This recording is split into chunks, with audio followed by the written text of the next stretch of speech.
Gerbiamosios ir gerbėmieji, būkite pasveikinti susirinkę į daktarės Kotrynos Rekašiūtės monografijos Masonai kultūrinėme Prūsijos, Lietuvos ir Klaipėdos krašto gyvenime 18 amžius, 20 amžiaus pirmoji pusė. Į sutiktuves.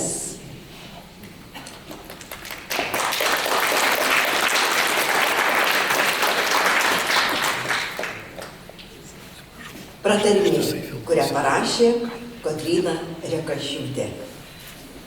2025 m. spalio 26 d. Vilniuje. Karūnuojama štai tokia padėka. Tariu ačiū visiems prisidėjusiems prie monografijos atsiradimo. Ir svarbiausia, už besąlygišką palaikymą, supratimą ir drąsinimą esu dėkinga savo mamai. Be jos niekuomet nebūčiau pasiryžusi eiti sunkiu moksliniu keliu. Jai ir skiriu šią knygą. Mus visus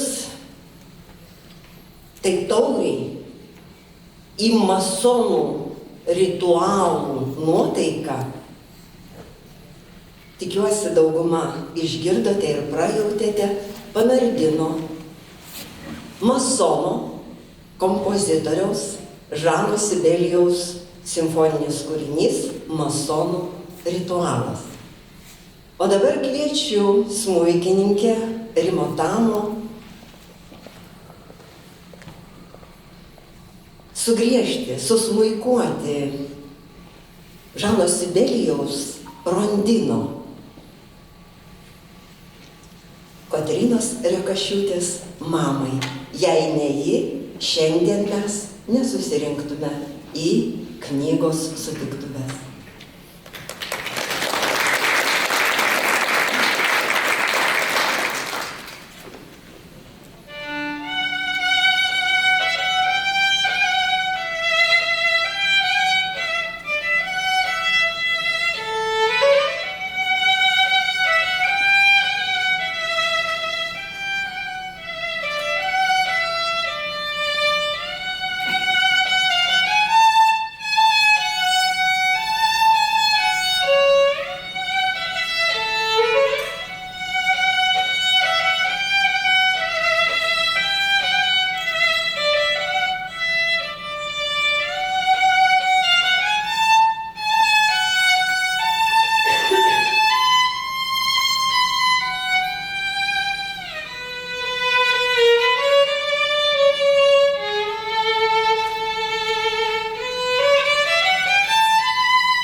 Knygos sutiktuvių dalyviai, be jokios abejonės, daktarė Kotryna Rekašiūtė.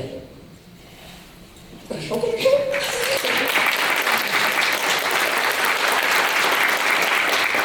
Įžvalgomis pasidalins Lietuvos mokslo akademijos Vrublevskių bibliotekos direktorius docentas daktaras Sigitas Narbutas, knygos recenzentė Klaipėdos universiteto docentė daktarė Silva Pocytė, leidyklos Flavija vadovas Jonas Ragauskas ir Mažosios Lietuvos istorijos muziejaus direktorius, šių erdvių šeimininkas, daktaras Jonas Genys.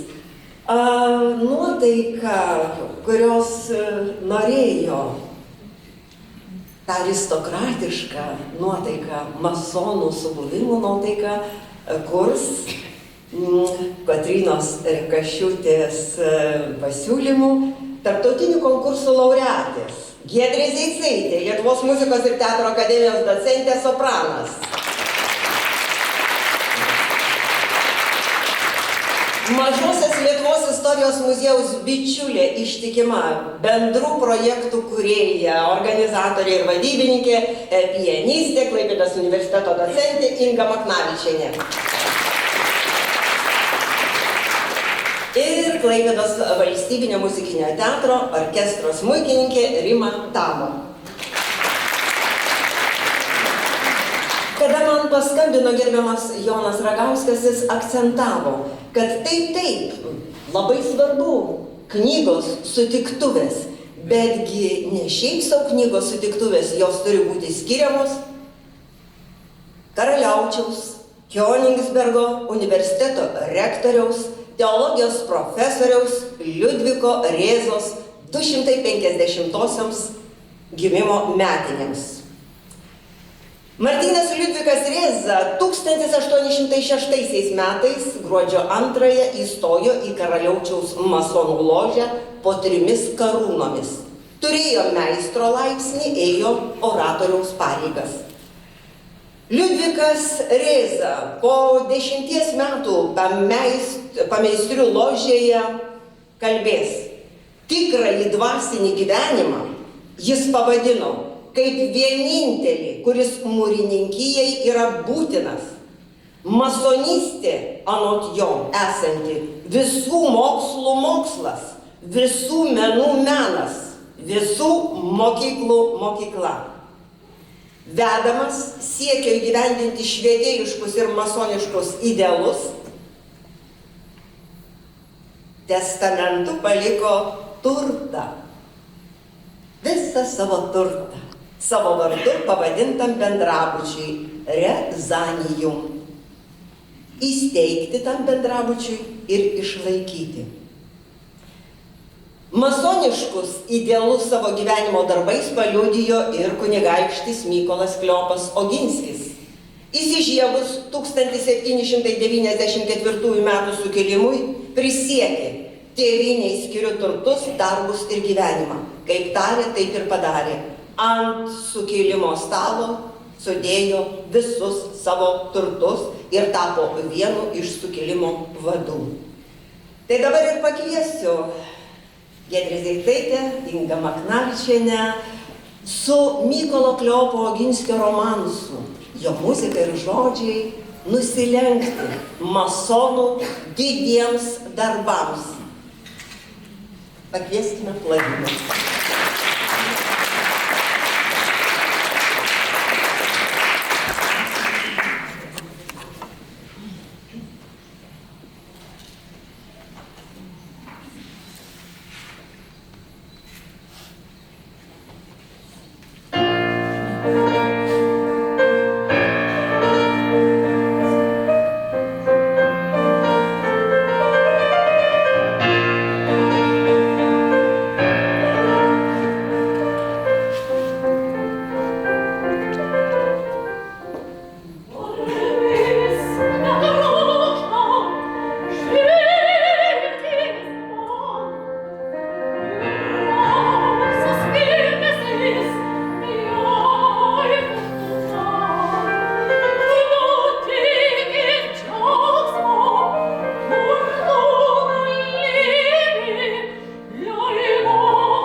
Liovo Ginskio poetinėje eilutėje Garbės netrokštų, ko gero ir slypi atsakymas daugeliui tų, kurie sako, na kodėl apie tuos jų gerus darbus mes nieko nežinom, ką jie ten daro, nesuprantama, ką jie daro. O masonai sako, svarbu daryti gerus darbus, o ne karūnuotis žinia apie savo gerus darbus. Įžvalgomis apie šios knygos atsiradimą, apie masonus, masonų kelią kviečiu pasidalinti Lietuvos mokslo akademijos Vrublevskių bibliotekos direktorių, docentą, daktarą Sigitą Narbutą.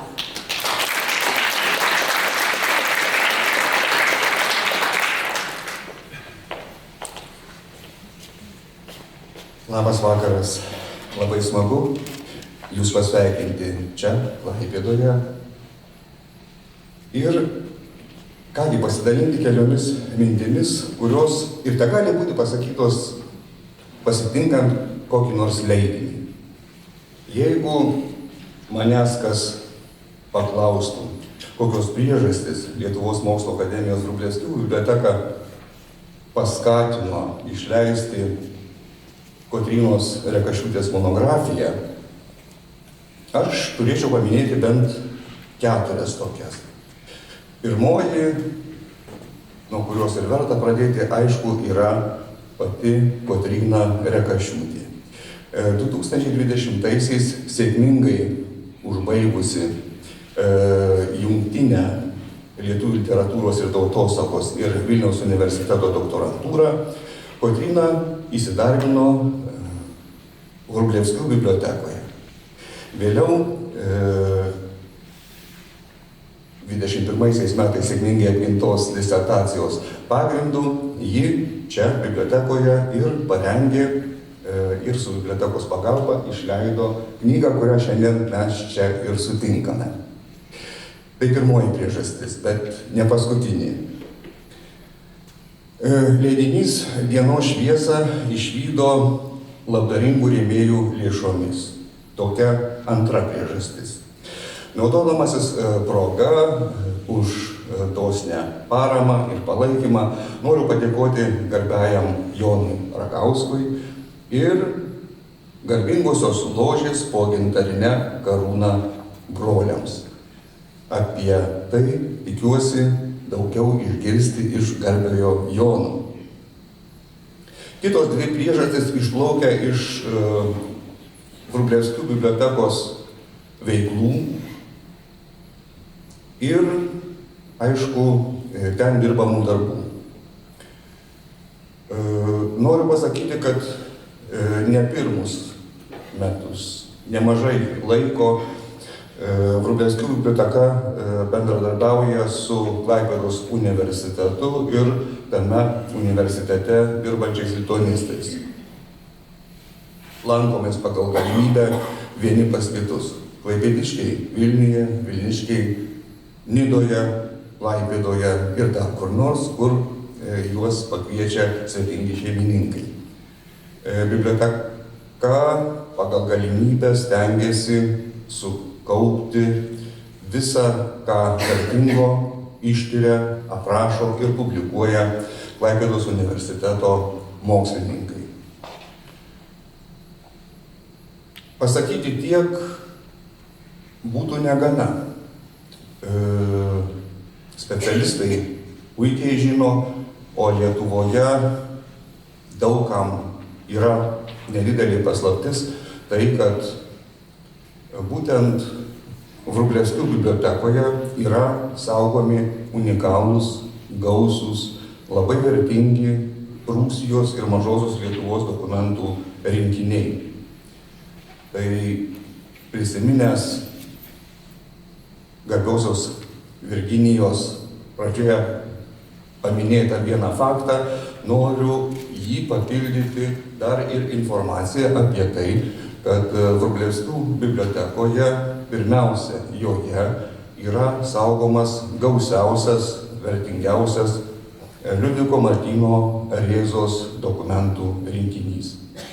Atradimai seka atradimus apie tai, kiek ir ko yra Vrublevskiuose yra paskelbusios vertimų darbų Onutė Aleknavičienė ir kiti lituanistai dirbantis lituanistiniuose institutuose.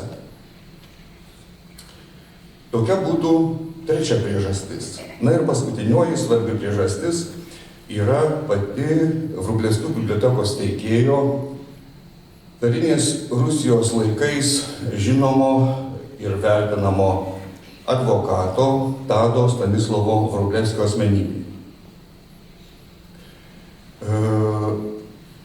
Be visų kitų gyvenimo nutikimų, Tadas Stanislovas Vrublevskis buvo ir žinomas masonas. Jis priklausė Vilniuje veikusiai Lietuvos, taip pat Tomo Zano ložėms, buvo tas žmogus, kuris padedamas kitų atkūrė masonišką Šubravcų, tai yra nenaudėlių draugiją. Tai savaime mus, tos bibliotekos darbuotojus, įpareigoja Tado Stanislovo Vrublevskio atminimą, jo veiklą pagerbti knygą, kuri be jokios abejonės būtų buvusi jam labai maloni. Tokios kuklios mano įžvalgos. Linkiu visiems malonių įspūdžių, skaitant šitą puikiai parašytą knygą. Ačiū už.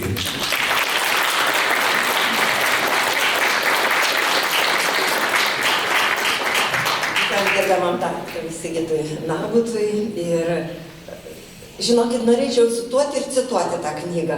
Nežinau, ką tada galėtų daryti knygos autorė, ar savo įžvalgomis pasiruošę dalintis dalyviai šios knygos sutiktuvių.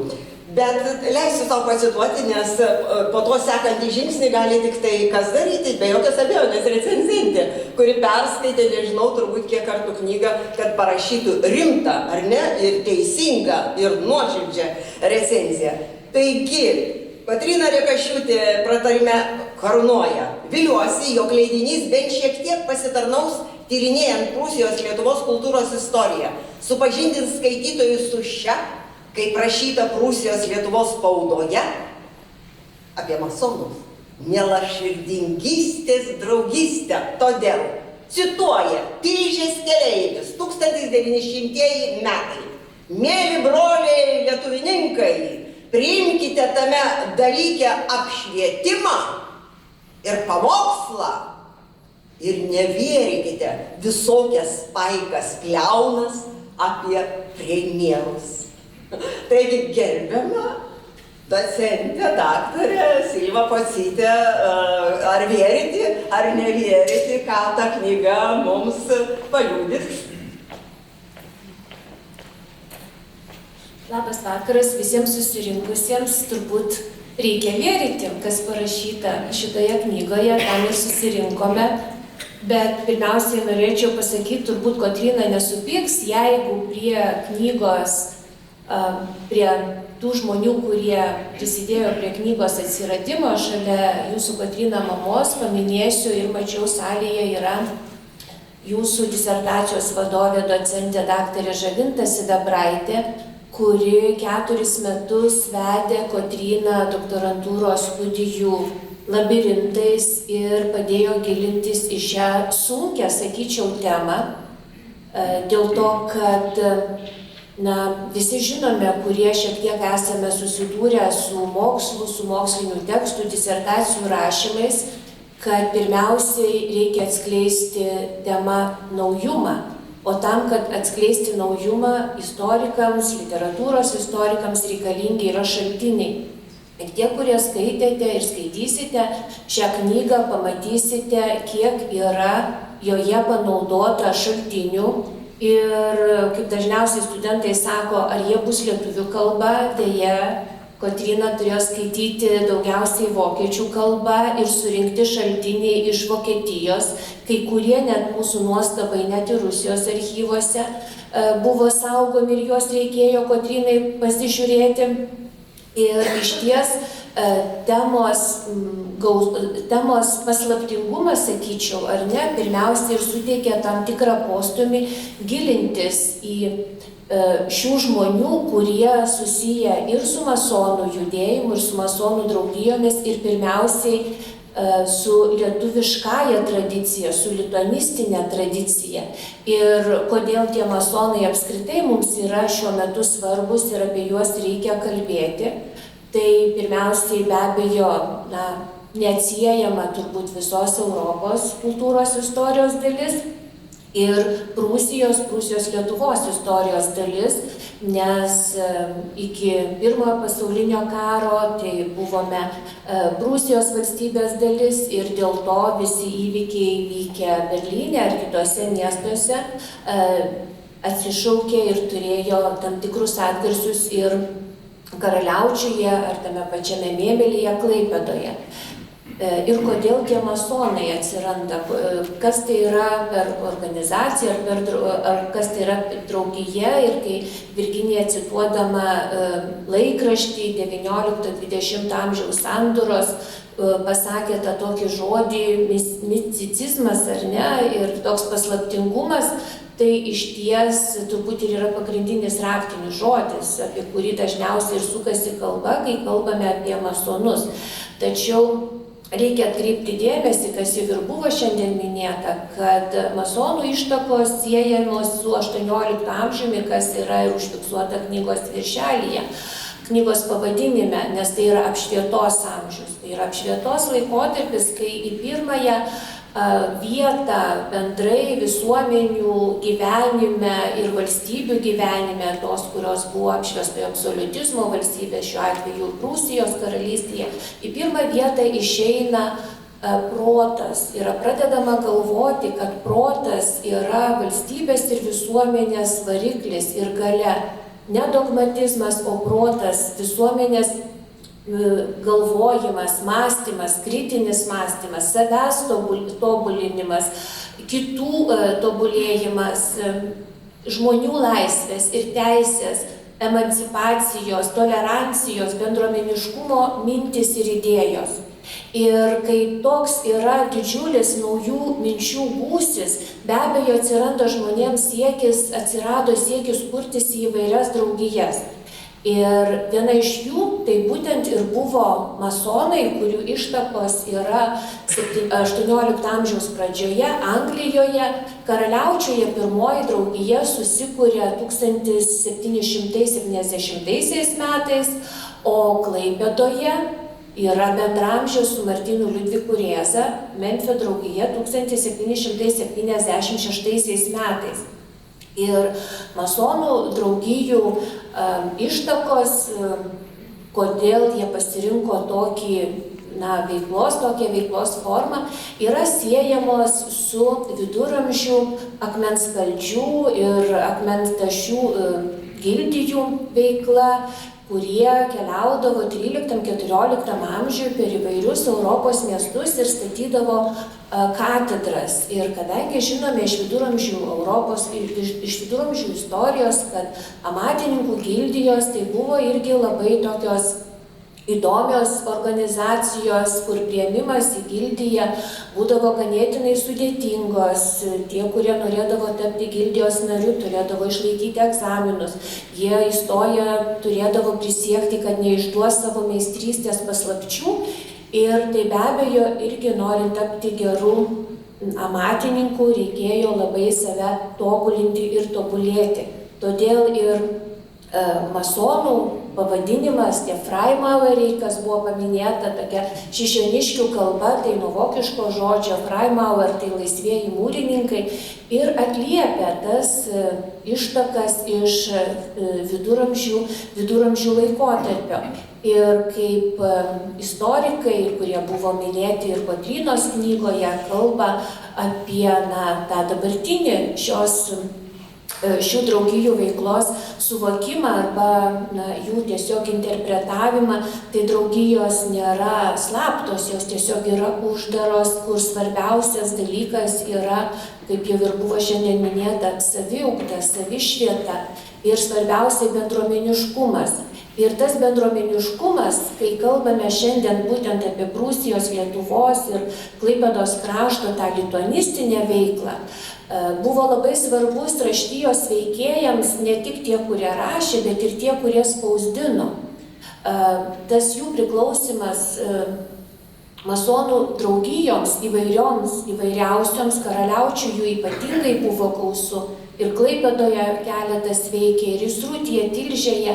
Tai ta bendrystė arba bendruomeniškumas, kai mes dabar pasakytume socialinių tinklų kūrimas, buvo labai svarbus akstinas arba labai svarbi priežastis, darant jiems gerus darbus, rašant, publikuojant, ypač kalbant apie Liudviką Rėzą, kai žinome dabar, jog jis priklausė masonų organizacijoms, tai galima lengviau suprasti jo veiklos plotį ir gylį. Na, žinoma, jeigu jisai nebūtų universiteto profesorius ir tiek pasiekęs ir suvokęs tai, ką rašo, tai be abejo ir tas priklausimas masonams gal nebūtų taip, išskirtinai turėtų būti pabrėžiamas. Bet žinant, kokio tai buvo masto asmenybė, kuris priėjo arba susisiekė su europinio masto veikėjais, Goethe ir kitais, kurie taip pat priklausė masonų organizacijoms,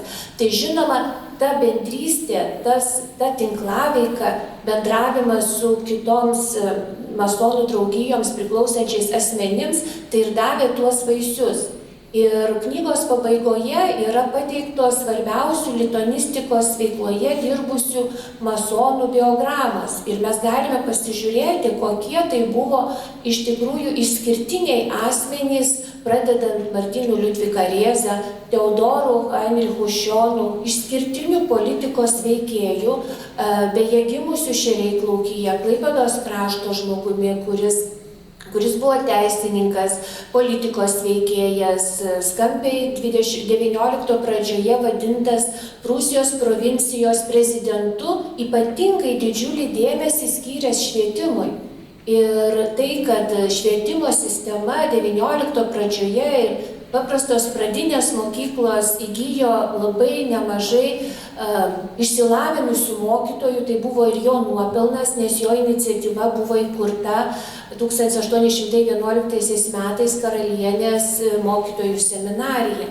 Todėl ta veikla išties įvairiais aspektais, įvairių žmonių, kurie priklausė įvairioms masonų draugijoms, yra labai svarbi, kalbant apie tą lituanistinį paveldą, lietuviškos spaudos, lituanistinio žodžio, lietuviškų knygų paveldą ir kuriuo mes iki šiol galime naudotis. Ir išsirašiau tik tais keletą, kurie skaitysite, ką jau esate aišku perskaitę, kiti nori atkreipti dėmesį į be galo gražius ir tokius, prasmingus masonų draugijų pavadinimus.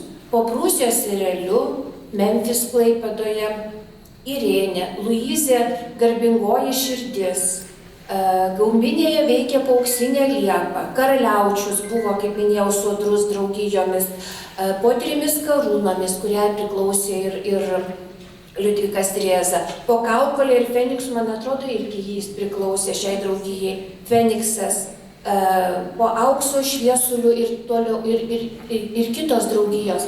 Tai apskritai šita knyga yra verta dėmesio ir dėl to, kad atskleidžia pirmą kartą mums plačiai pristato tokį unikalų turbūt reiškinį, apie kurį iki šiol literatūros stokota, panaudota nemažai naujos medžiagos šaltinių, kaip mes mėgstame sakyti, kuriuos taip paprastai mes nepasiskaitysim, nenuvažiuosim kiekvienas į Berlyno slaptąjį Prūsijos paveldo archyvą, bet knyga yra svarbi ir dėl to, kad per tokį vieną visuomenės raidos aspektą, per šitų draugijų veikėjų veiklą mes galime atskleisti tokį turiningą šito mūsų krašto, Prūsijos, Lietuvos ir paskui 20-ojo pirmoji pusėje Klaipėdos krašto kultūrinį judėjimą, kultūrinį sukurtą paveldą su žodžiu, ar tai būtų lietuvišku ar vokišku, bet jis buvo apie mūsų kraštą, jisai buvo apie mūsų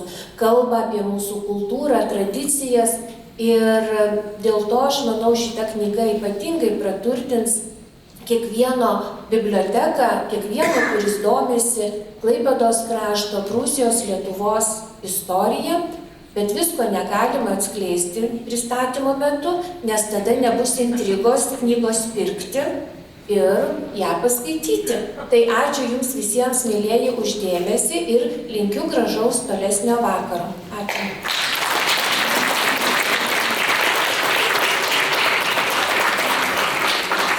Gerbiamai daktarai Sirijoje Kosytė, galim pat antrinti. Taigi, imkit knygą ir skaitykit. Ir knygą skaitydami masonus permanykit. O dabar kaip čia atsitiko, kad, ne Kuršių ainiai dainuoja,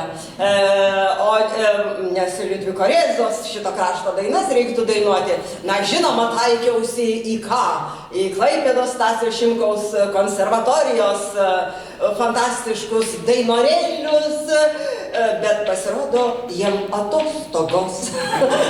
Ir jų nebėra ką daryti. Pasiskundžiau Kotrynai. Ir Kotryna taip kukliai sako, bet aš labai gilinausi į tą laikotarpį apšvietos ir tą laiką, kai ten masonai, tokių, štai Žanas Sibelijus yra masonas. Masonas? Taip, masonas sako, ir masonams sukūręs masonų ritualą, ir daugiau kūrinių yra parašęs. Ir žinokite, masono Mozarto užburtoje masono? Taip, masono Wolfgango Amadėjaus Mozarto užburtoje fleitoje yra labai daug atskambių masonų dvasinio gyvenimo. Na, paskui, žinoma, jau po to aš atsiverčiau knygą ir ačiū Kotrynai, kad jinai mane taip paprotino, nes mes tikrai būtume iš masonų salonų išvažiavę į Berlyno kokį pakraštį, į Kionigsbergo, į Tolminkį. O dabar mes liekame aristokratų, masonų erdvėse. Ir kągi aš knygose paskaičiau, kad kultūra buvo nepaprastai svarbi masonams, jų ložėms, draugijoms, jie organizuodavo visą tai. Štai koks gražus, cituoju, dainos ir eilėraščiai užėmė svarbią vietą masonų gyvenime. Mat šie ritmingo ir, galima sakyti, iškilmingo stiliaus kūriniai padėjo saugoti prisiminimus ir puoselėti bendrus idealus. Taigi, poeto vardą Rėzai pelnė jo eilėraščių dvitomis Prutena.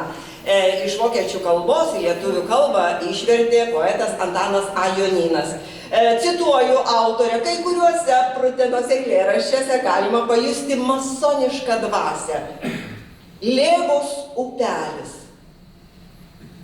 taip ir žmogus, bet vangos, kilnesnio tikslo nuolat siekia. Ir tyliai dideliuos darbuos kruopelę savąją palieka. Tiesiog, ar ne, vienas iš, ten galėtumėm pas masonų skaityti, kas jiems svarbu dar kartelį. Taip ir žmogus, bet vangos, kilnesnio tikslo nuolat siekia. Ir tyliai dideliuos darbuos kruopelę savąją palieka. Netriūbėdami apie tai, kokie jie didūs ir kiek jie daug darbų padarė. Taigi, atskiros ložės turėjo savo kapelas, orkestrus, kultūrinėme gyvenime aktyviai dalyvavo Klaipėdos ložė Memfis. Ji organizuodavo koncertus, spektaklius, šokius, renginius. Įdomų pastebėjimą radau knygoje. Lietuviai dažniausiai grojo kanklėmis, smuiku ir kitais instrumentais. Kaip čia yra tas smuikas, tai man, jau tikrai aristokratų salonų instrumentas, kaip jis nupuolė. O gal jisai iš ten įpuolė į aristokratų salonus, sunku pasakyti, nes vis tik Vincas Kudirka, kaimo berniokas, svajojo kuo būti smuikininku. Kaimo berniokas, jis tikrai nebuvo lankęsis dar Varšuvos salonuose. Dar ir Marijampolėje nebuvo lankęsis. Iki gimnazijos jis jau svajojo būti smuikininku ir pasidarė smuikelį. Na, o vėliau jau į gimnazijoje patapo ir klasikinių muzikantų. Taigi, masoniškų sąsajų esama masonų kompozitoriaus Wolfgango Amadėjaus Mozarto opera Užburtoji fleita. Taigi savo puikias bičiulės kviečiu dabar, šiek tiek, manau, kad čia daugelis tikrai esate girdėję šitą operą ir mėgavėmėsi, tai aidai te praskamba būtent masoniškos nuotaikos ir dvasios.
pasivaikščiojom po Rojaus sodą.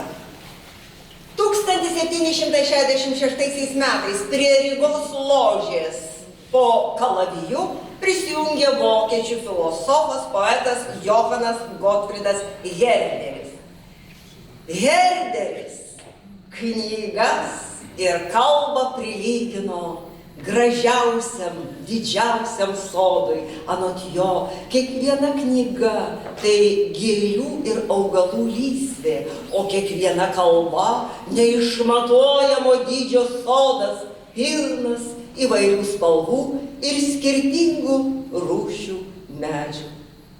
Tai gerbiama daktarė Kotryna Rekašiūtė, pakvieskite mus į tą knygos sodą. Atverkite vartus.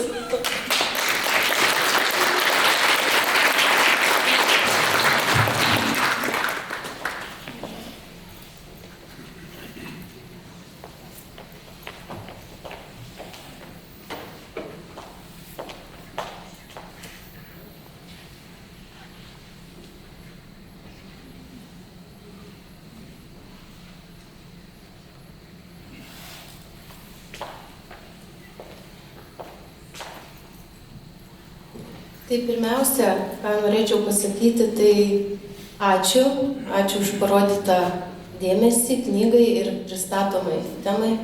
Man kaip mokslininkai tikrai tai yra labai svarbu. Antra, neslėpsiu, kad šiek tiek jaudinuosi, nes tikėjau, kad jūsų susirinks tiek nemažai, o ir kalbėti savame mieste, savame uoste šiek tiek įpareigoja. Trečia, negaliu nepasakyti, jog esu labai dėkinga. Dėkinga visiems, tai yra tiems, be kurių knyga nebūtų pasirodžiusi. Ir jos pristatymas nebūtų pavykęs be Vrublevskių bibliotekos direktoriaus globos, be rėmėjų, laisvųjų mūrininkų palaikymo, be recenzentų, siūlymų ir įžvalgų, be disertacijos vadovės docentės daktarės Žavintos Sidabraitės. Ir aišku, be visų kitų geranoriškai prisidėjusių ir talkinusių. Tad visiems tariu tikrai nuoširdų ačiū. Ruošdamas pristatymui aš ilgai galvojau, ką galėčiau papasakoti Klaipėdos žmonėms, krašto mylėtojams, krašto puoselėtojams. Ir tada pagalvojau, kad XIX amžiuje laikraščiai buvo svarbus žinių sklaidos būdas. Per juos plito naujienos ir skaitytojų smalsumą žadinusios įdomybės. Viena tokių įdomybių buvo masonai, apie kuriuos jau XIX amžiuje skelbė lietuviška Prūsijos Lietuvos periodinė spauda. Straipsniai apie masonus ir tada buvo populiarūs tarp skaitytojų, viename jų autorius rašė, jog, cituoju, galėčiau Čėso ir patalpos turėdams labai daug apie juos papasakoti. Taigi Čėso, kaip dabar sakytume, kaip suprantu, mes šiandien turime, patalpą taip pat, tad kviečiu maloniai pasiklausyti. Skaidrėje beje matome keletą fragmentų apie masonus iš XIX-XX amžiaus pradžios Prūsijos Lietuvos periodinės spaudos. Tas visas publikacijas savo tyrimuose aš esu suregistravusi ir aptarusi, tad pamaniau, kad bus įdomu ir jums, parinkau keletą įdomesnių fragmentų. Pradėti pirmiausia turbūt reikėtų nuo to, jog pristatomoje monografijoje dėmesį teikiau masonų ryšių su lituanistika analizai. Man buvo įdomus ryšiai, ryšių tinklai, ypatingai asmeniniai su lituanistika susijusių Prūsijos veikėjų ryšiai, kurie galėjo sutelkti lituanistiniam darbui. Mano siekis buvo sudaryti apibendrinantį tų ryšių portretą ir atverti naujus istorijos kontekstus, kurie anksčiau buvo kultūrinėme užribyje. Ir taip sudaryti galimybę pažvelgti šiek tiek plačiau, juolab, jog tai apima lietuvių ir vokiečių kaiminystės istorinį kontekstą. Vis dėlto turiu pažymėti, jog bandymai visapusiškai ištirti masonų veiklą yra riboti. Neturima apčiuopiamų konkrečių lituanistinės literatūrinės veiklos rezultatų, jie veikiau yra nulemti ryšiais. Ir ta socialinė aplinka, šiuo atveju narystė masonų draugijoje, būtent atvėrė bendravimo, naudingų pažinčių galimybių. Knygoje dėmesys skirtas masonų veiklai, kuris skleidėsi ne tik Klaipėdos krašte, bet ir kitose geografinėse erdvėse – Tilžėje, Lumpinėje, Įsrutyje, Karaliaučiuje. Ji sudaryta iš 2 dalių, kuriuose tyriama šviečiamoji kultūrinė laisvųjų mūrininkų veikla, pristatomi masonams priklausę spaustuvininkai. Tilžėje dirbę ar veikia masonai ir taip pat pagrindiniams 2 knygos veikėjams – tai Martynui Liudvikui Rėzai ir Henrikui Teodorui Fonšionui. Į gražų rūbą pristatoma knyga įvilko knygos dailininkas Rokas Gelažius. Knygoje daug dėmesio skiriu Klaipėdos, Tilžės, Lumpinės, Karaliaučiaus ložėms, tad jas man norėjosi kažkaip įprasminti. Todėl viršelyje matome mano pagrindinių ložių anspaudus. Iš kairės į dešinę Lumpinės pauksinė lyra, Karaliaučiaus po 3 karūnomis, Įsruties po Prūsijos ereliu, Tilžės Irenė ir Klaipėdos Memfio ložė. Be šių anspaudų į jūs, mėly klausytojai, žvelgia Tilžės miesto panorama, namų ir bažnyčių bokštai. Taip gražiai sutapo, jog metai dosnūs gražiomis sukaktimis. Minime ne tik Memfio ložės 250-metį, bet negalėjau neįamžinti ir Martyno Liudviko Rėzos, šiemet švenčiančio 250 metų jubiliejinę sukaktį. Knygos viršelyje matome ir jo plunksnai priskiriamų XIX amžiaus pradžios šventinių kalbų fragmentą. Būtent prie šių fragmentų šiuo metu intensyviai toliau ir dirbu. Knyga praturtinta iliustracijomis. Jos surinktos iš Lietuvos ir užsienio šalių bibliotekų, muziejų, archyvų, profesoriaus Domo Kauno kolekcijos ir mano asmeninio rinkinio. Iš įdomesnių iki šiol mažai viešintų ir eksponuotų norėtųsi paminėti masonišką abėcėlę, Prūsijos karaliaus Frydricho I karūnavimo iškilmės 1701 Karaliaučiaus pilies bažnyčioje. Taip pat Aleksandro Vilkaus Vitkausko spalvintą medžio raižinį Paskutinis teismas Juozapato slėnyje, saugoma nacionalinėme Mikalojaus Konstantino Čiurlionio dailės muziejuje. Originalas beje šiuo metu yra eksponuojamas Vilniuje, Lietuvos nacionalinio muziejaus padalinio istorijų namai parengtoje parodoje ant Paryžiaus parodų bangos. Šis Vilkaus raižinys buvo eksponuojamas 1935 metais Baltijos šalių liaudies meno parodoje Paryžiuje. Kalbant apie masonų paveldą, reikėtų pasakyti, jog jis yra iki galo nepažintas ir neištirtas. Garsių asmenų priklausimas masonų ložėms slepiamas amžių rūbo, neišlikusių ar sunaikintų dokumentų. Dėl uždaros draugijos veiklos tyrėjui masonų tematika nėra dėkinga. Stokojama dokumentinio paveldo, dalis šaltinių neišlikę arba yra privačių kolekcininkų rankose. Tyrimas pareikalavo gausios ir įvairios šaltinių bazės, tas jau buvo šiandien minėta. Reikalingi duomenys buvo surinkti iš įvairių vienas kitą papildančių šaltinių, rastų Lietuvos bei užsienio archyvuose bei bibliotekose. Tačiau daug pastangų reikalavusios duomenų paieškos ne visuomet buvo rezultatyvios. Žinių apie Prūsijos masonų stoką pirmiausia sąlygoja nelengva prieiga prie pirminių šaltinių. Pirma, jie saugomi ne Lietuvos, o užsienio atminties institucijose. Antra, tam, kad jais galėtum naudotis, yra būtini specialūs masonų ložių leidimai. Taigi darbo būta sunkaus, nebuvo taip paprasta, kaip gali pasirodyti. Nuvažiavau, užsakiau ir dirbau. Reikėjo žinoti, ką užsakiau, o ir surinktų šaltinius ir juose rastas pavardes kartais nebuvo taip lengva prakalbinti. Taigi, kaip supratote, pristatomoje monografijoje į mokslinę apyvartą įvedžiau nemažą dalį naujų archyvinių šaltinių. 1900 metais Tilžės keleivyje rašyta, jog, cituoju, knygų be galo daug yra surašyto apie freimerių paslėptines, bet tose randasi daug sapnavimų ir daug visokių supasakojimų. Todėl dabar, Tilžės keleivio žodžiais tariant, apdūmokim, ką vis lab žmonės apie tos freimerius susapnavę yra. Pristatant masonus, pirmiausia, reikėtų pasakyti, jog tai apšvietos amžiaus kūdikis. Šiuolaikinės laisvosios mūrininkijos pradžia yra siejama su 1717 m. birželio 24 diena, kuomet 4 Londono ložės susijungė į vieną jungtinę Didžiąją Anglijos ložę, o savo nuostatus paskelbė 1723 metais išleistoje masonų konstitucijoje, mes ją matome skaidrėje. Esu kažkur skaičiusi, jog masonai vienas sėkmingiausių Didžiosios Britanijos kultūrinio eksporto pavyzdžių. Tai uždara priesaika susietų pavyzdingo elgesio vyrų organizacija savo ideologija ir interesais atitikusi švietimo epochos deklaruotas idėjas. Pažinimas ir sielos tobulinimas buvo draugijos kvintesencija.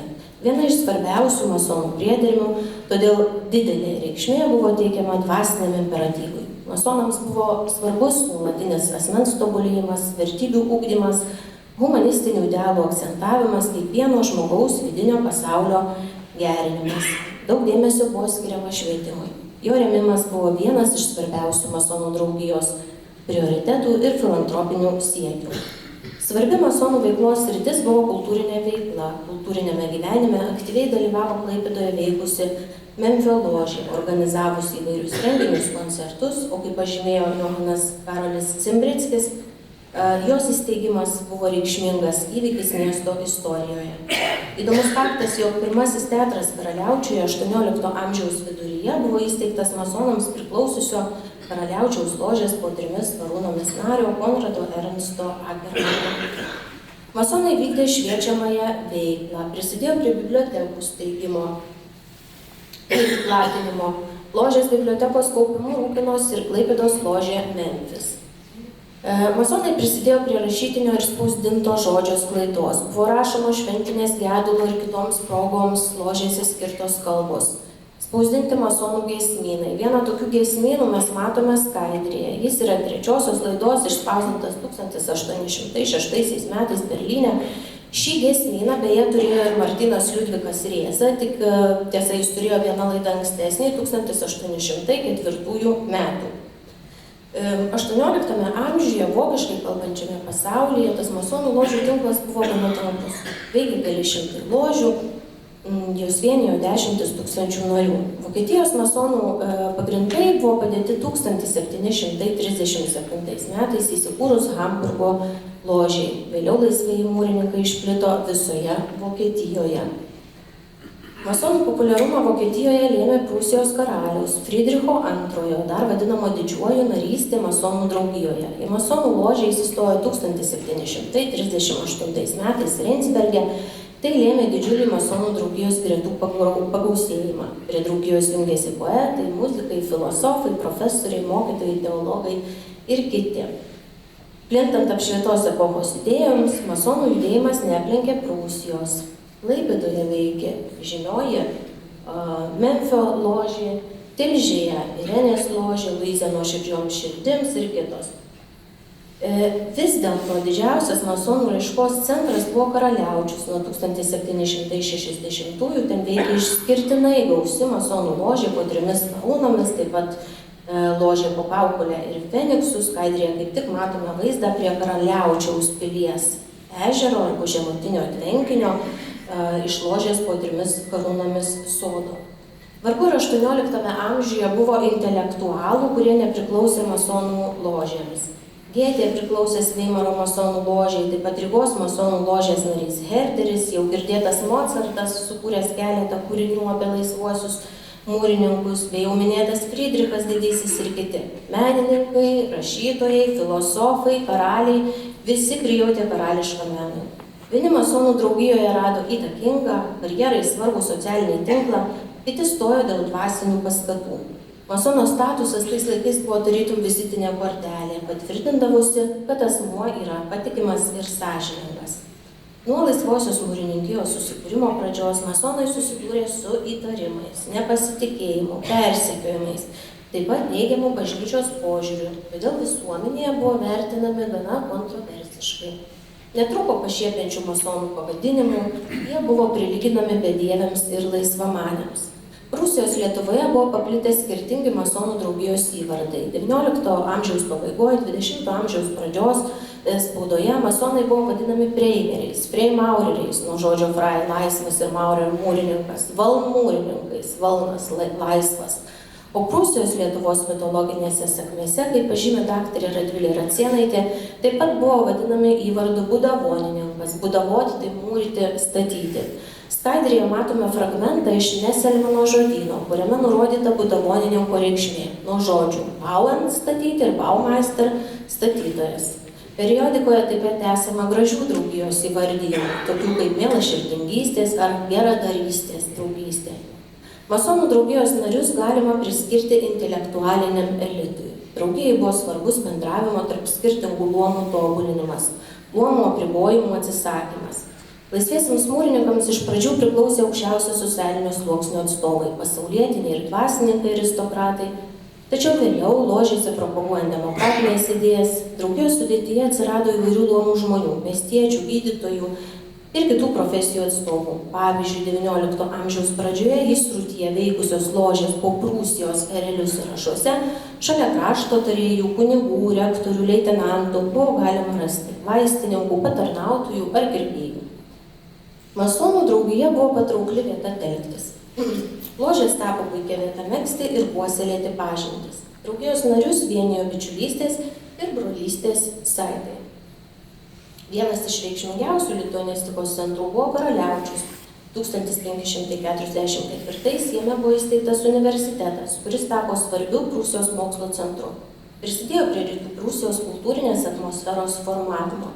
18–19 amžiuje Karaliaučiaus universitetas buvo persmelktas masoniškos dvasios. Jame studijavo ir dėstė masonams priklausę žinomi intelektualai.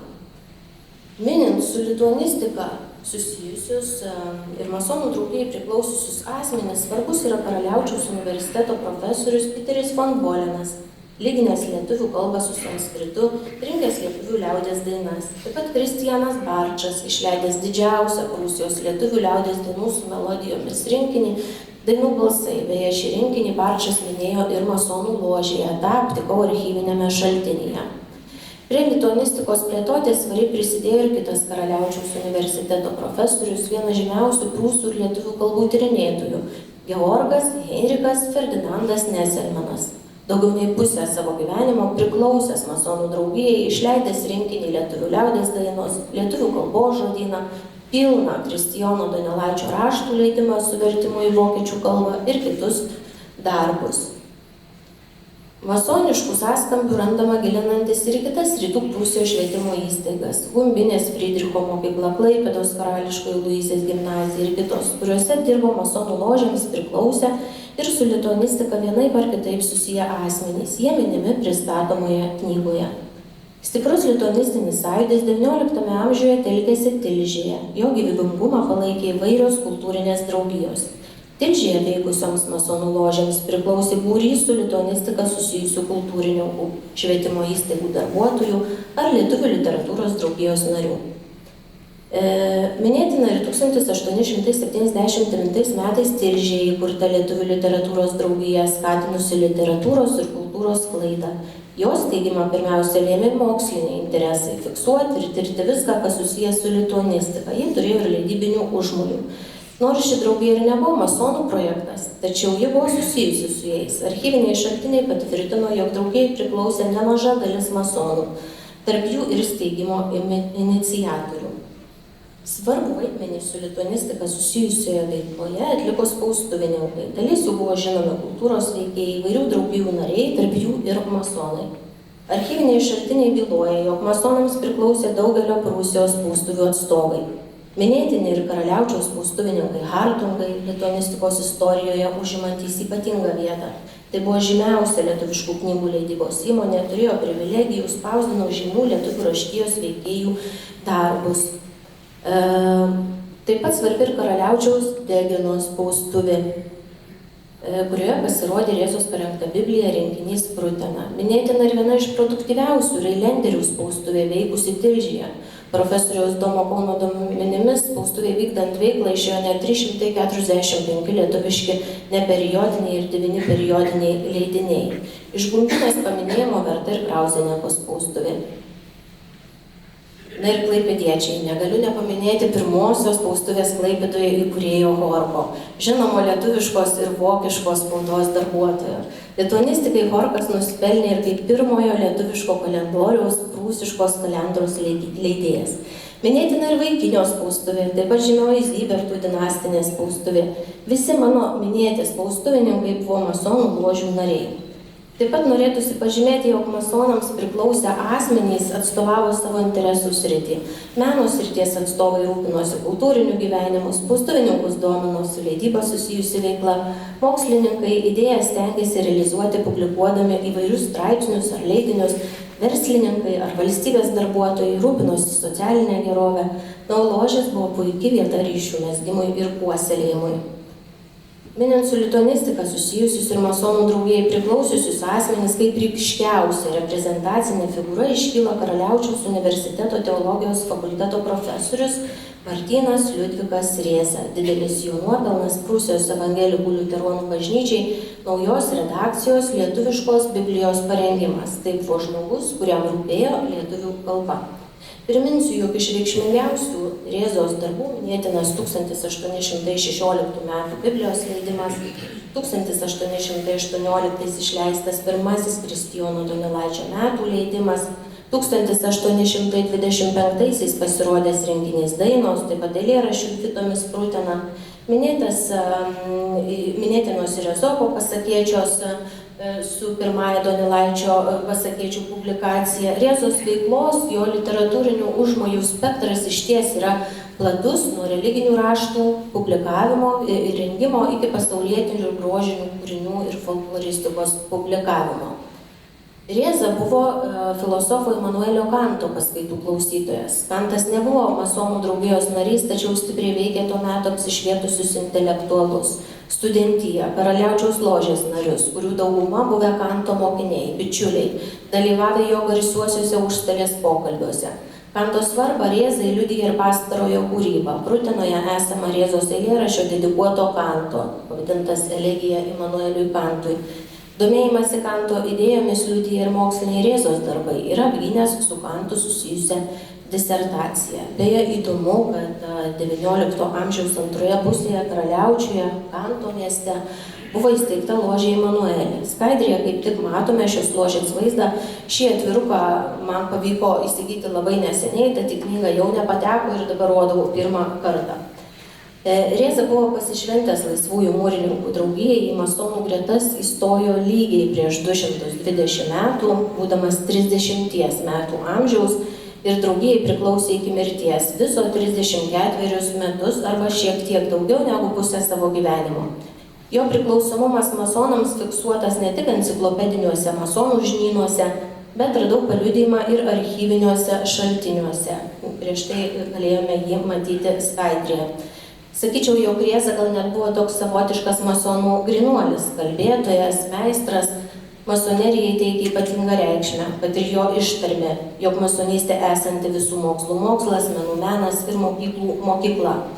Neabejotina, jog paliko pėdsaką ir Karaliaučiaus ložės po 3 karūnomis istorijoje, nes jau gerokai vėliau, tarpukariu, buvo cituotas kito ložės nario, minėtas ir ložės istorijoje, ir būdamas teologijos profesoriumi, prieštaros tarp religijos ir masonų pažiūrų neįžvelgė. Minėta ir masonams būdinga labdaringos veiklos praktika. Žinome ir jau šiandien minėta, kad po mirties lėšas paskyrė Rezanimo įkūrimui. Gilinantis į jo lituanistinę veiklą, reikšmingas atrodo ir tų masoniškų ryšių aspektas. Rėzai ložės galėjo pasitarnauti kaip svarbus komunikacijos kanalas, idėjų platinimui, mokslinių ambicijų realizavimui. Masonystė galėjo suteikti tam tikrų privalumų.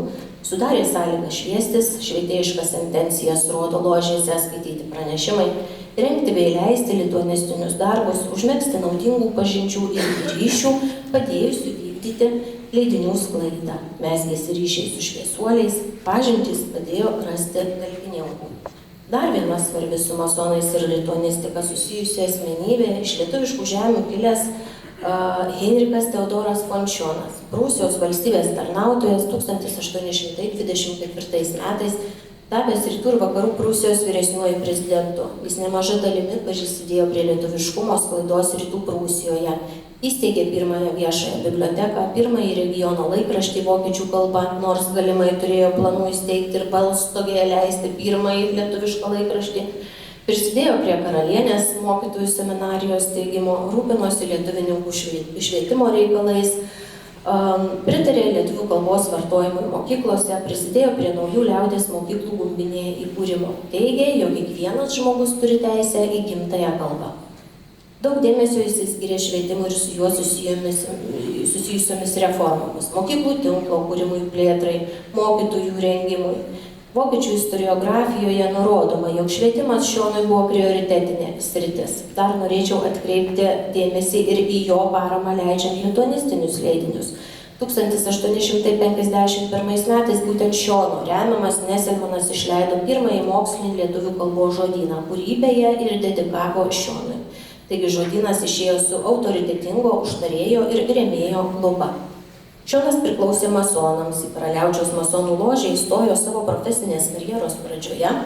Nors priklausė kelioms masonų ložėms, tačiau draugijos veikloje aktyviai nedalyvavo. Ir vokiečių tyrėjai kelia prielaidas, jog masonystė veikiausiai neturėjo įtakos Šionui įgyvendinant reformas, tačiau manau, jog vis dėlto verta atkreipti dėmesį į jo aplinką ir ryšius, nes narystės motyvai galėjo būti jam svarbus būtent dėl tų užmegztų ryšių, juolab, jog jį ir supo masonai. Na ir baigdama savo kalbą norėčiau pasakyti, jog masonų istorija apgaubta legendomis, senomis istorijomis ir mistika masino visuomenę visais laikais. Apie masonų visuomenę, jų ryšį su kultūra mes žinome nedaug. Vietoj faktų esama gausybės mitų, spekulacijų, neretai neįrodomų, bet itin intriguojančių. Tad masonų draugija iki šių dienų išliko fenomenu, derlinga dirva romanų autoriams, sąmokslų teoretikams. Masonų sąsajos su Lietuva, o šiuo atveju su Prūsijos Lietuva, plačiai visuomeniai kelia daug klausimų. Tai rodo ir jūsų susidomėjimas. Viliuosi, jog atsakyti į kai kuriuos klausimus galbūt padės ši knyga. Ačiū už dėmesį.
Mykolo Kleopo Oginskio genialusis atsisveikinimas su tėvynė.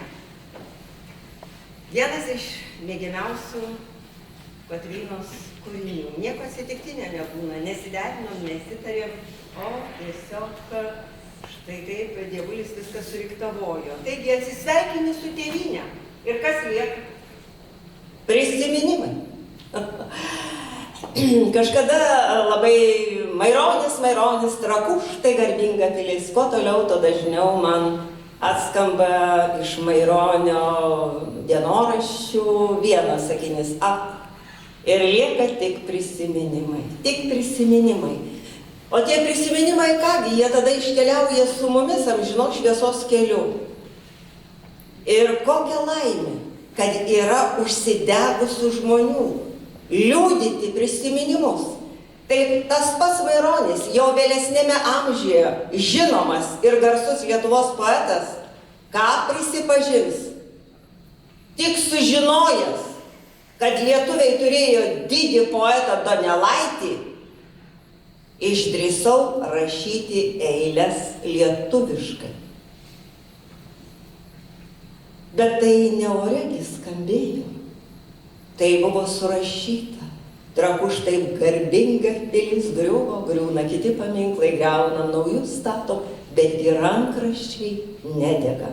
Ir kokia laimė, kad yra užsidegusių spaustuvininkų, leidėjų ir dar labiau užsidegusių muziejininkų, kurie renka visus rankraščius, restauruoja, dėlioja, kad tik tai mūsų šaknis nesutrupėtų ir kad mes turėtume ne tik dabartį, bet ir ateitį. Kviečiu leidyklos Flavija vadovą Joną Ragauską.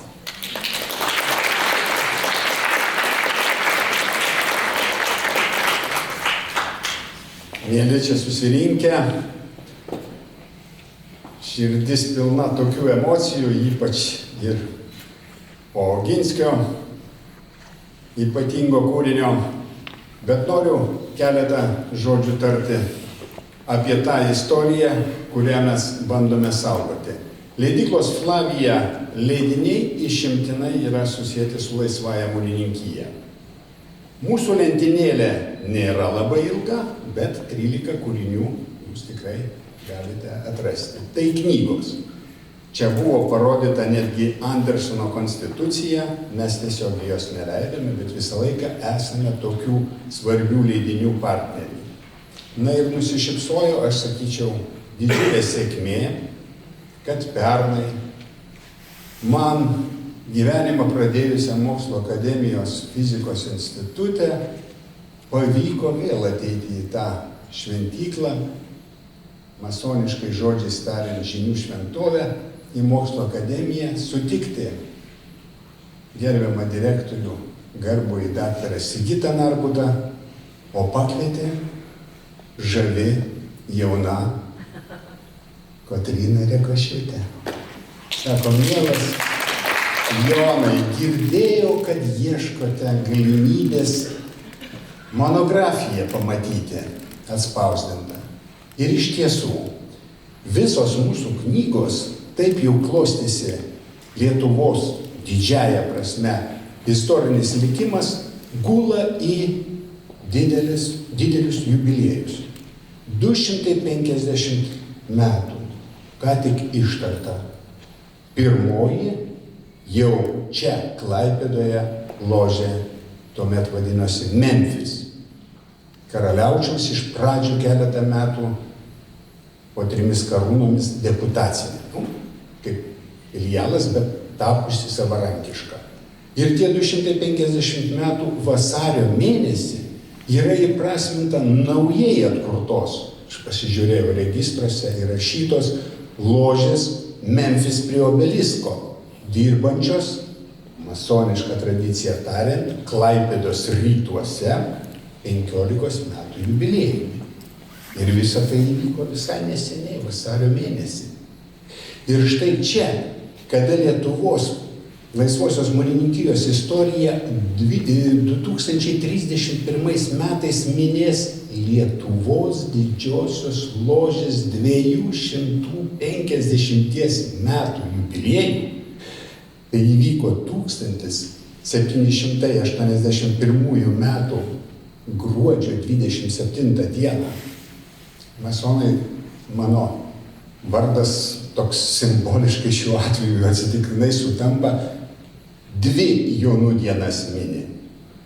Joną, kuris krikštytojas, visada sakė, keiskite savyje, pasikeiskite, neskite naująjį pasaulį. Jis yra masoniškų ložių globėjas, ir Joną evangelistą, tą, kuris rašė Evangeliją, Apokalipsę, daugelis žino. Ir tai yra gruodžio 27, solsticijos diena. Irgi toks pat astronominis, ten ilgiausia diena, čia ilgiausia naktis, faktas. Ir tai Lietuvos didžiosios ložės įkūrimo data. O įkūrė ne bet kas, o Oginskio bendražygis grafas Ignacijus Patockis. 1781 metais Andersono čekų konstitucija buvo parodyta mielos Kotrynos skaidrėje, perkelė į Lietuvos, Lenkijos, tuomet abiejų tautų respublikos konstituciją skirtą laisviesiems mūrininkams. Ir po 10 metų, būtent jis ir yra 1791 metų tos žymiosios gegužės 3 dienos konstitucijos autorius. Tas pats laisvasis mūrininkas, grafas Ignacijus Patockis, ir vienas iš 3, kuris parašė tą žymėje, kur švenčiame vieną iš pirmųjų rašytinių konstitucijų Europoje. Tai tokie faktai, kurie, iš tikrųjų, kas tyrinėja, domisi laisvąją mūrininkiją, visada jaudina. Taigi, iš anksto noriu paskelbti, kad Flavija kažką gero padarys ir 2031 metų proga. Juolab, kad kiek aš žinau, brolyje kreipėsi, kad galima būtų galvoti apie didžiulį išleidžiamų irgi taip svarbių rinkinių ar leidinių sąrašą. Bandysime padaryti. Na, o čia pirmosios Lietuvos dabartinėje teritorijoje esančios Memphis ložės 250 metų ir mūsų brolio mielo, čia, kaip minėjo Kotryna, Liudviko Rėzos 250 metų jubiliejus gimimo pirmoji knyga būtent apie čia gimusią laisvąją mūrininkiją, dabartinės Lietuvos teritorijoje. Ir nepatikėsite, štai ten yra Vytauto Plečkaičio Lietuvos nepriklausomybės akto atkūrimo signataro knyga, pavartysite, aš ją pavarčiau, nagi kur sugrįžo laisvoji mūrininkija, arba per kurį miestą sugrįžo vėl į Lietuvą 1992-3 metais. Nagi per Klaipėdą. Čia, lankantis vokiečių broliams, to niekas to nežinojo, bet lankantis, pradėjus megzti kontaktus, taip ir atsitiko, kaip rašo gerbiamas signataras, kad vokiečiai, mes čia jau dažnai kalbam, ložės dirbo, tai vokiečių kalba, vokiškas, lietuviškai, labai priglaustas toks pradas čia suklestėjo būtent turbūt istoriškai lemtame šimtame krašte, ir Hamburgo ložė, kaip ir parašyta knygose, jeigu pavartysite, ir yra vėl atnešusi, sakau, jų simbolinė kalba, šviesą į Lietuvą. Ir ką jūs galvojate, kitais metais 25 metai Lietuvos didžiai ložiai, atkurtai Lietuvos mūrininkijai. Aš karts nuo karto irgi skaitau keletą pranešimų, tai tas laikotarpis nuo 1993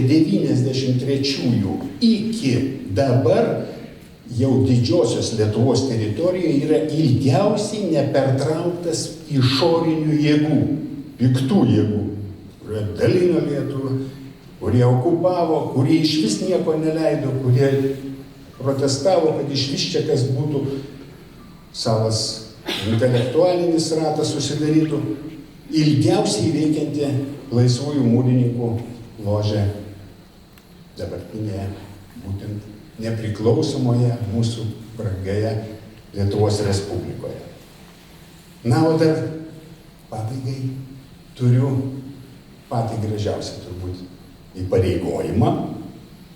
Šios knygos, daktarės Kotrynos knygos rėmėjas yra šio krašto ložės po gintarinę karūną broliai. Ir taip jau atsitiko, kad ložė yra įkurta, bus lengva visiems atsiminti. 2018 metų vasario 16 dieną. 100 metų Lietuvos valstybei ir buvo įkurta ir gimė ložė. Ir ji yra šios knygos pagrindinė rėmėja. Ji man siunčia gėlių puokštes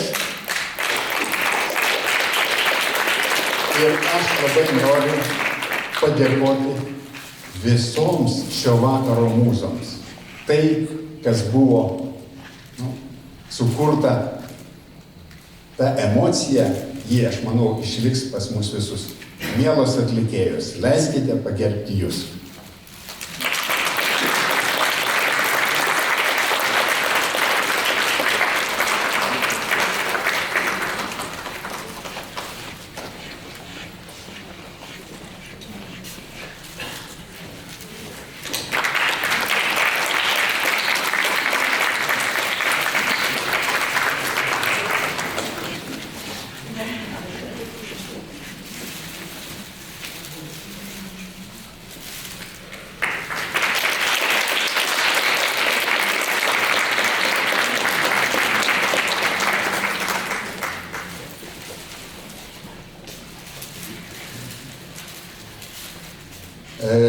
Esu įpareigotas pagerbti šios knygos recenzentę, mielą daktarę Silvą.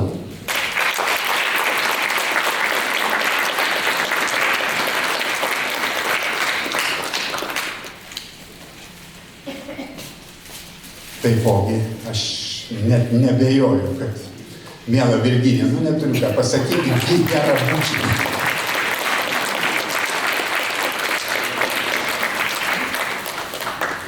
Na ir ypatinga, patys matot, kad kartais tokia įpareigota atsakomybė pati maloniausia. Ir merginas pabučiuoju, ir gėlės įteikiu, o broliai tai mato, po to gal nebus labai pavydus. Autoriai, šios knygos autoriai, jaunai, žaviai, intelektualiai, tiesiog pasididžiavimą keliančiai Kotrynai.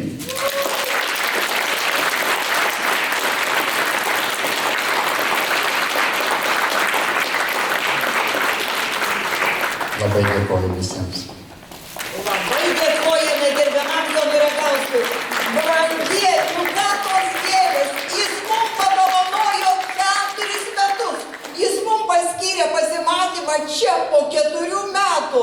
Tai tiesiog dieviška dovana. Ačiū Jums. Ačiū Jums.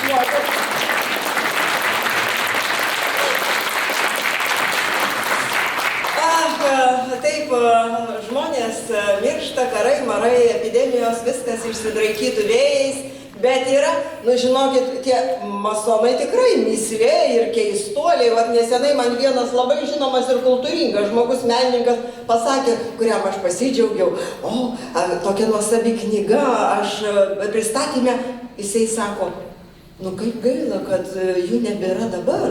Jie dabar labai reikalingi. Tai jūs dovaną padarėte tai, kad pasakėte Lietuvos žmonėm, kad jie tebeegzistuoja. Kas yra savęs pažinimas ir sielos tobulinimas. Jie tebėra mūsų ir mums yra mūsų apsuptyje.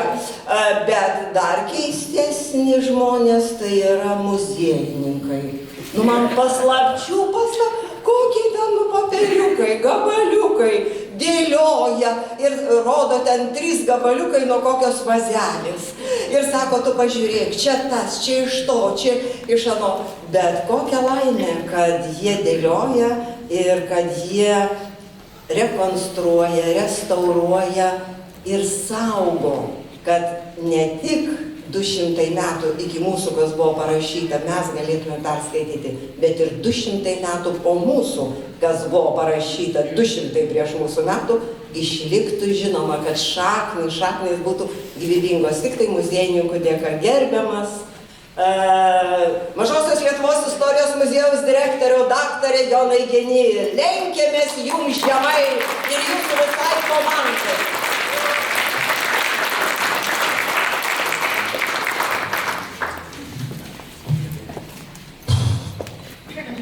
Ką pasakyti? Tiek daug prikalbėta. Dabar galvoju, pirmiausia, reikėtų keisti pavadinimą.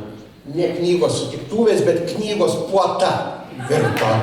Tiek visko daug, tiek visų linkėjimų ir panašiai.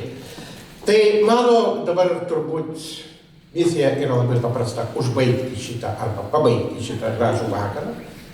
Tiesiog pirmas dalykas galbūt kaip tos šūkės, Virginija. Taip, tos šūkės yra istorija irgi. Taip, kad kalbame, istorija yra labai įvairūs dalykai. Yra dokumentų, yra archeologų, sakykime, randamos šūkės, iš kurios ne pačios yra svarbiausios. Bet kaip yra pasakęs vienas labai garbus amerikietis archeologas, jis sakė taip, archeologui svarbi ne šūkė, bet archeologui svarbi, ką ta šūkė pasako apie kažką. Tai štai mes istoriją ir žiūrime ir manome, kad Kotryna, jai daug ką pasakė visi dokumentai, visi šaltiniai, su kuriais įdirbo. Dabar ką aš galbūt norėčiau pasakyti, ir man turbūt pritaras sėdintis čia, kad, ką išsinešam dabar po šito gražaus vakaro, po šitos gražios popietės. Iš tikrųjų, šiek tiek turbūt mes prasilavinom supratime, kas tai yra masonai. Ir galbūt dabar mes galim sakyti, kad šiaip iš viso 19-20 amžiaus pradžios masonų vaidmuo arba masonus mes įterpiame į kultūros istoriją jau labai. Ir tai, ką jūs detaliai pasakėte, ir niekas mes turbūt neskaitėm dar knygos, dabar negalim čia gudravoti labai. Bet iš to, ką girdėjome, tai iš tikrųjų labai mažai sričių, kuriuose nebūtų masonų tam tikro impulso, tam tikros bendrystės, nes visuomet gerus darbus gali sukurti ne tiek vienas, kiek apsuptyje. Tai yra, turėdamas tą tinklą, apie kurį jūs kalbate, yra Klaipėdos masonų tinklas, kurie ypatingai jūs akcentuojate spaustuvės, bet yra ne tik spaustuvės, koncertai ir taip toliau. Tai yra mes dabar įpratę vadinti labdaringa veikla, ar ne? Yra tinklai atskirų ložių ir čia, ir ten, ir kitur. Ir žiūrėkite, ir gaunasi tas toksai labai koordinuotas dalykas. Ir, dabar matyti, kad mes visi jo atsikratom po truputį tada to tam tikro paslaptingumo, kurį konvertuodavo į tam tikrą, kaip čia pasakyti, masonai paslaptingi, ar ne? Bet jie neatsigavo taip greit, netgi po nepriklausomybės paskelbimo. Kažkas vyko tokio, kad čia gal kažkas ne visai gerai, gal čia nereikia su jais daryti. Iš tikrųjų, paaiškėjo vieną dalyką, kad masonai tai yra iš tikrųjų intelektualai, kad tai yra tas intelektualinis variklis, kuris judėjo ir kito, ko gero, tokio ir nebuvo. Tai buvo atskiros institucijos, buvo Karaliaučiaus universitetas, buvo kitos įstaigos, bet iš esmės vis tiek kažkas turi vis tiek toks jaustis už nugaros, tas, kas stumia į priekį. Tai štai aš taip savo bent jau atsakau, ką aš pajutau iš jūsų pranešimo. Juolab, kad Kotryna čia yra kalbėjusi trumpai apie tai prieš porą metų. Tai buvo liuteroniškų kultūros dienų renginys ir jau aš kažką tada girdėjau. Na ir dabar yra pilnas tas vaizdas. Taigi, kas lieka mums padaryti? Padėkoti.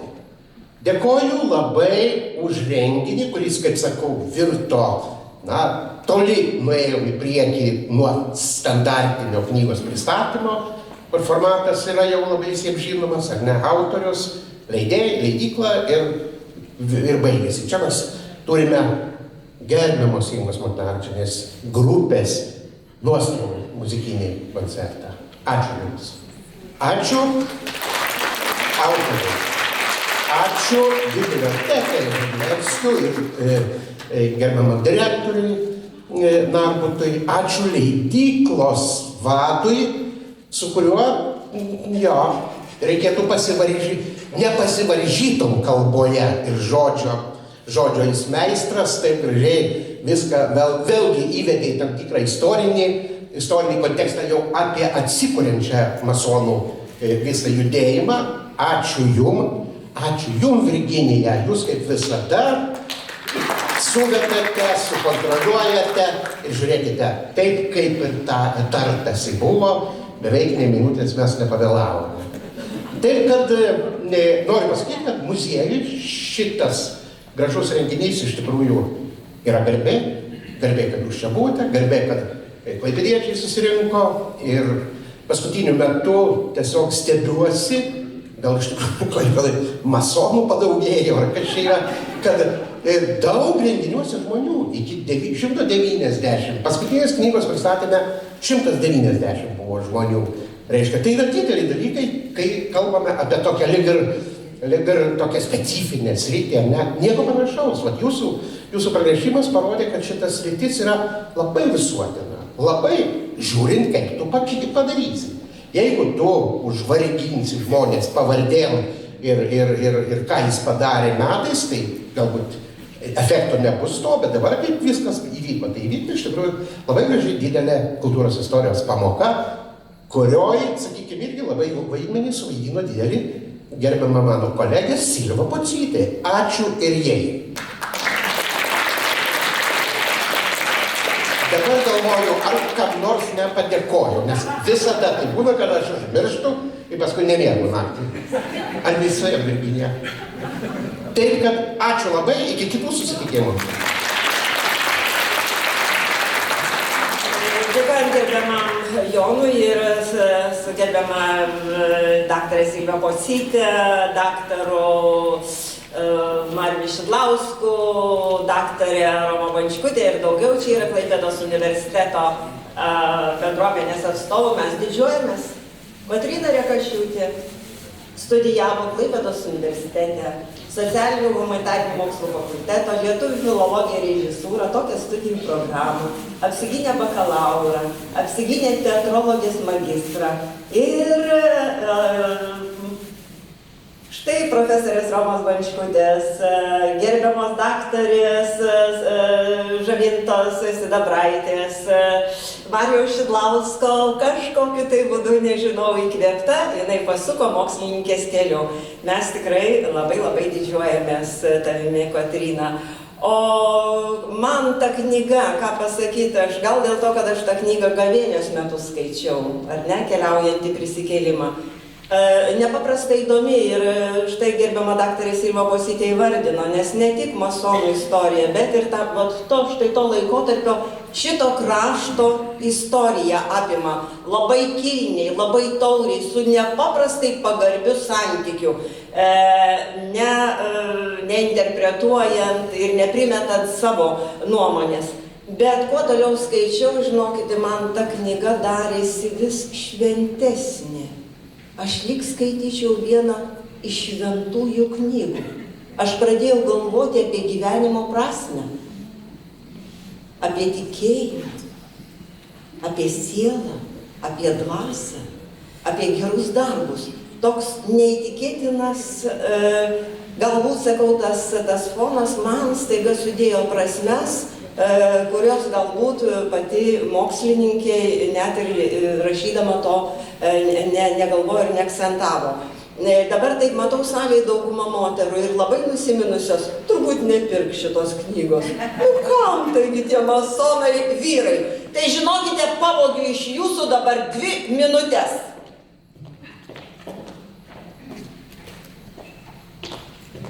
Žado neteksit, to jau visos nubėgsit pirkti šitą knygą.